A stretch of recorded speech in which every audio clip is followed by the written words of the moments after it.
There are moments when dreams become reality.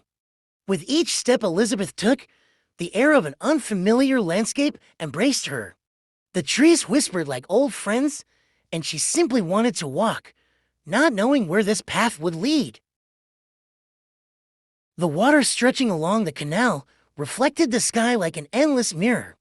Elizabeth felt as if she were standing at the center of a small universe. In this wonder, she recalled the beauty of Versailles she had dreamed of as a child.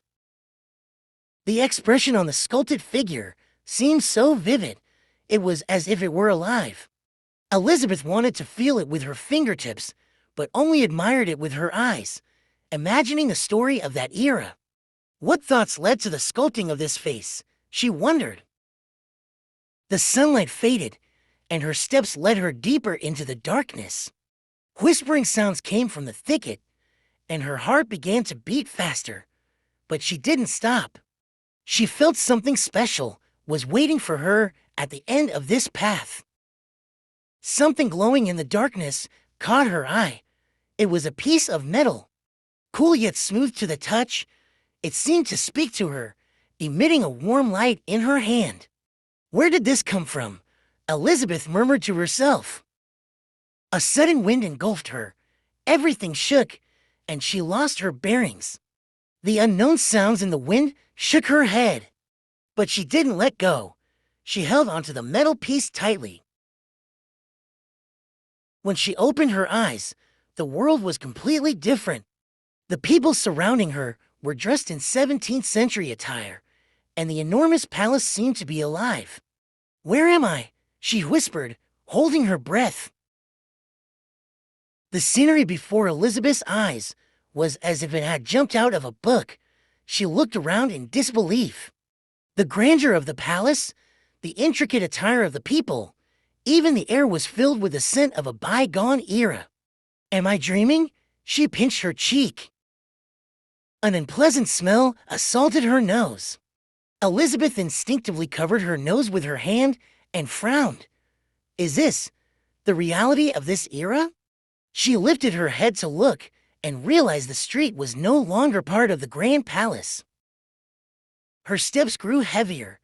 The surrounding laughter had disappeared, and the air around her seemed to conceal something. Something feels wrong here. ... Single quotes or whisper faded into the darkness. Like light piercing through darkness, a man came into her view. His presence was overwhelming. A magnificent wig and golden attire made him shine even more. It was the Sun King himself, Louis XIV. Louis XIV's eyes were like frozen river. His expression was emotionless, yet there was an intensity within that seemed to see through everything. His lips were tightly closed, but his very presence spoke volumes. Philippe was like his brother's shadow. His lavish attire symbolized royal status, but his eyes were filled with anxiety and apprehension. Standing next to Louis XIV, he felt acutely aware of how small and insignificant he was. Princess Palatine had an aura unlike any other woman in the court. Her eyes were as sharp as a hawk and seemed to pierce through all the court's affectations and vanities. She was a woman ready to do anything to get what she wanted. The Duke of Burgundy's eyes were still filled with wonder at the world.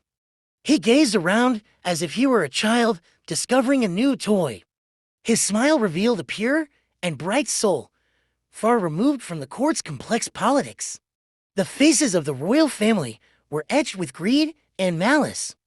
Their eyes gleamed like those of hyenas, and their smiles were cunning and calculating. Behind the court's splendor, they were planning everything for their own gain.